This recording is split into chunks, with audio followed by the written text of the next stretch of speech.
किसी की निष्ठा बाप के लिए है, किसी की यार के लिए है, किसी की सिंहासन के लिए है। सबकी अपनी अपनी निष्ठाएं और सब कृष्ण पर बाण चलाने को तैयार है।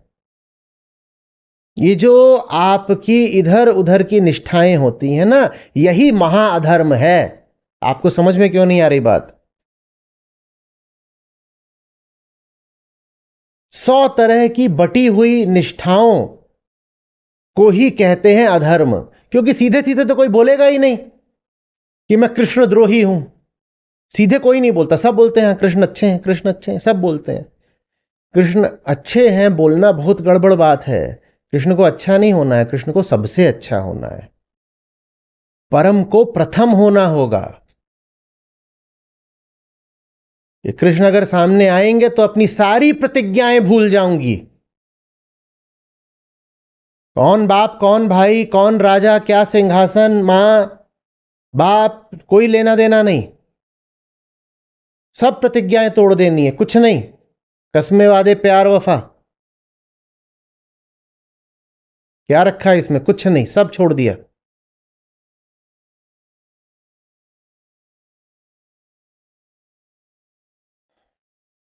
आपसे कहा था ना कि मेरे पास आना तो काम पूरे करके मत आना, काम छोड़ कर आना। जो अपनी पुरानी वरीयताएं छोड़ नहीं सकता, जो अपनी पुरानी प्रतिज्ञाएं तोड़ नहीं सकता, वो मेरे पास आए भी नहीं। जो कृष्ण को प्रथम रख सके, बस वही यहां पर आए। स्थान तो वरना सभी उन्हें दे देते हैं, कोई चौथा, पांचवां, 18वां, 600वां स्थान। ऐसों के लिए यहां कोई जगह नहीं है। पूरा महाभारत भरा हुआ है ऐसे ही दृष्टांतों से।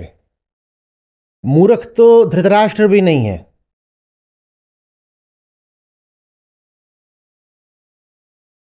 धृतराष्ट्र ना हो तो भगवत गीता का पहला श्लोक ही किसका है? हाँ, उसके बाद कुछ नहीं बोलते।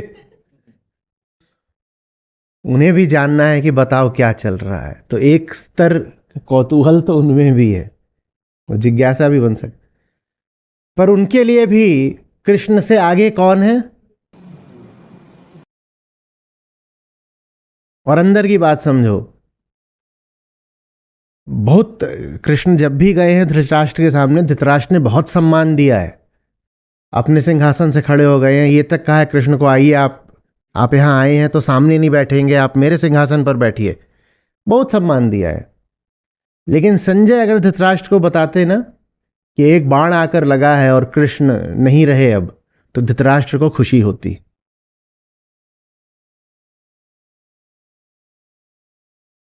धृतराष्ट्र को खुशी होती। और बाण तो लग ही सकता है भाई, सगुण है। अभी तो पुरुष ही है, मनुष्य है सामने, इसी रूप में है ना। अंत भी उनका बाण लगने से ही हुआ था। शारीरिक मृत्यु कैसे हुई थी? बाण लगने से ही हुई थी। इतने बाण बरस रहे हैं चारों तरफ, और छोटे मोटे नहीं है। वहां तो सब महायोद्धा हैं, महायोद्धाओं के बिल्कुल तगड़े वाले अस्त्र। लग सकता था, कृष्ण को कुछ हो सकता था। दुर्योधन तो छोड़ो, धृतराष्ट्र भी प्रसन्न नहीं होते। दिखाते यही कि अरे अरे ये क्या हो गया, श्री कृष्ण की हानि हो गई, ये क्या हो गया। दिखाते यही, पर भीतर ही भीतर उन्हें खुशी होती। हम यहां धृतराष्ट्र की नहीं, आपकी बात कर रहे हैं। अगर कभी ये स्थिति आएगी ना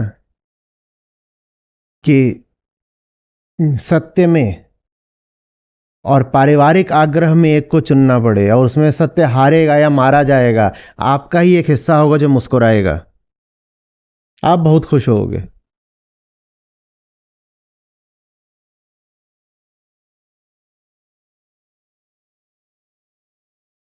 कुंती, अब ये सब कथा है, ठीक है कि उनको वर मिला था दुर्वासा ऋषि से कि आप जिस भी देवता का आह्वान करोगे देवता आपके सामने प्रकट हो जाएंगे, ये सब ठीक है। धरातल पर क्या बात हुई होगी? सूर्य से प्रेम था कुंती का, ठीक। कुंती विवाहिता तो है नहीं, कर्ण पैदा हो गए। और की कुंती ने क्या करा, बच्चा ही बहा दिया।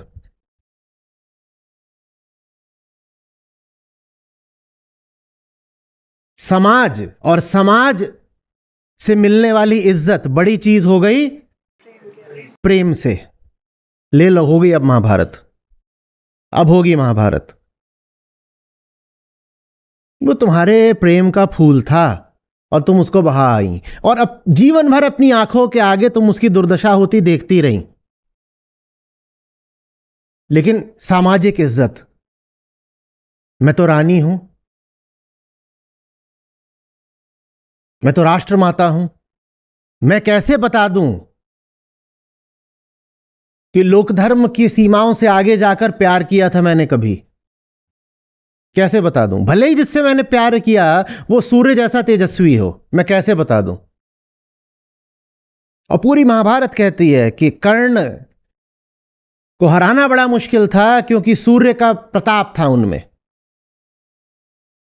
और अंत में भी वो इसीलिए हारे क्योंकि सूर्य ने उनको जो दे रखा था वो आकर के अर्जुन के जो पिताजी थे इंद्र, वो उनसे छल से मांग कर ले गए।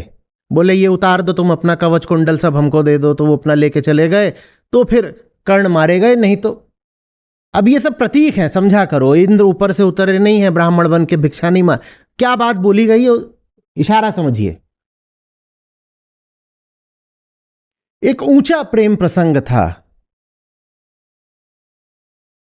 और उससे एक अद्भुत संतान का जन्म हो रहा है। बहुत प्यारी बात होनी चाहिए थी ना ये, पर प्यारी बात नहीं है। दुनिया की नजरों में मेरी इज्जत गिरनी नहीं चाहिए, क्योंकि लोक धर्म ने कहा है कि बिना शादी के तुमने प्रेम कैसे कर लिया और ये बालक कहां से आ गया। तो मेरा सम्मान दुनिया की नजरों में कम नहीं होना चाहिए। लो, बचा लो अपनी इज्जत। जिनके लिए इज्जत प्रेम से बड़ी हो जाती है।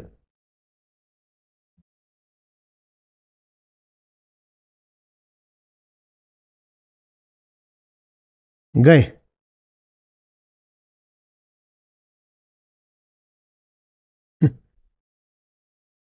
और न जाने कितने उदाहरण आएंगे। धृतराष्ट्र वैसे काबिल आदमी थे, बस समस्या क्या थी? तो जैसे अष्टावक्र का अपमान किया गया था देह को लेकर, वैसे ही धृतराष्ट्र का अपमान हुआ। द्रौपदी के द्वारा नहीं, और पहले उनको सिंहासन ही नहीं दिया। किसको दे दिया? छोटे भाई को, पांडु को।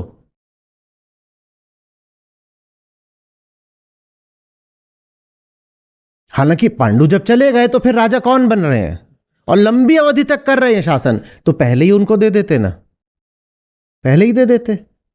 पर बोल दिया नहीं, इसके तो आंखें नहीं है, तो ये कैसे कर सकता है? देह बड़ी है, क्षमता, काबिलियत, बोध, ये सब बात की बातें हैं। लो, होगी अब महाभारत। जहां जहां भी आध्यात्मिक सिद्धांतों का उल्लंघन होगा वहां ही महाभारत खड़ी होगी।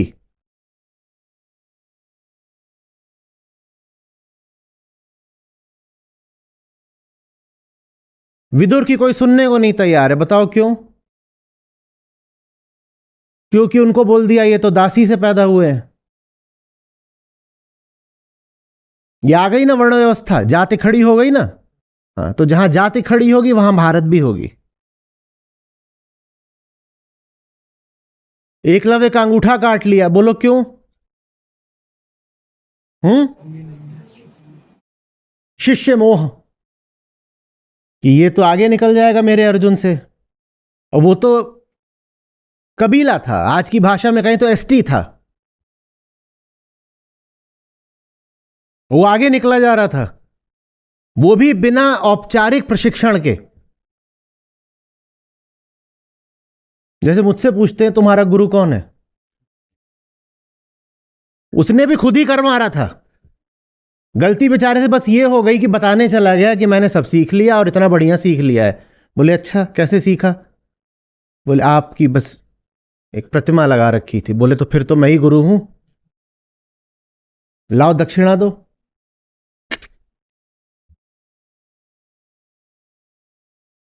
अब महाभारत होगी ना, होगी ना। ये सब आध्यात्मिक सिद्धांतों के उल्लंघन हमें दिखाई दे रहे हैं। अध्यात्म यूं ही नहीं होता है। जब अध्यात्म नहीं होता तो महाभारत होती है, फिर ब्रह्मास्त्र चलते हैं, फिर महाप्रलय होती है, फिर पूरा देश मिट जाता है। महाभारत युद्ध के बाद का जो वर्णन है भारत देश का, वो कोई अच्छा वर्णन थोड़ी ही है।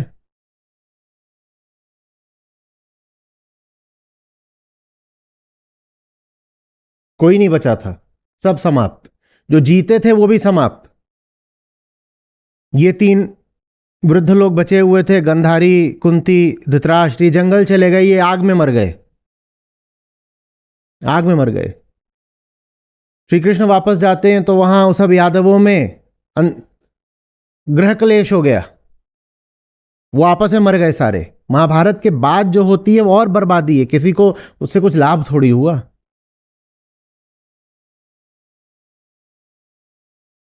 ये सब देख करके पांडव विरक्त हो गए, बोले हम भी जा रहे हैं। पहाड़ पे चढ़ गए, एक एक करके मरते गए।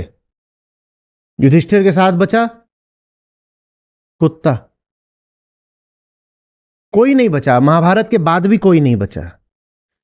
फिर बोल रहा हूं, जहां कहीं भी परम के अलावा किसी को प्रथम बनाओगे, नतीजा बहुत दुखदाई होगा। निष्ठा न सिंहासन के लिए रखो, न बाप के लिए रखो, निष्ठा बस आपके लिए रखो।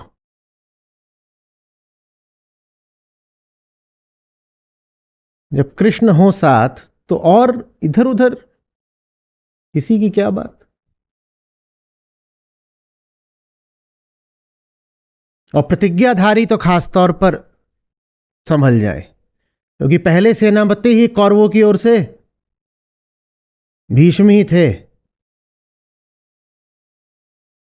बड़ा भरोसा था दुर्योधन को भीष्म का। बहुतों का ये है कि अब हम क्या करें, बहुत देर हो गई, हमने पुरानी प्रतिज्ञाएं कर ली हैं, कोई प्रतिज्ञा नहीं, हटाओ। ये करिएगा, आप लोगों के लिए बोध कार्य है कि महाभारत में ही कितने उल्लेख हैं और कौन कौन से चरित्र हैं जिन्होंने सत्य की जगह किसी और को चुना और नतीजा बर्बादी पाया।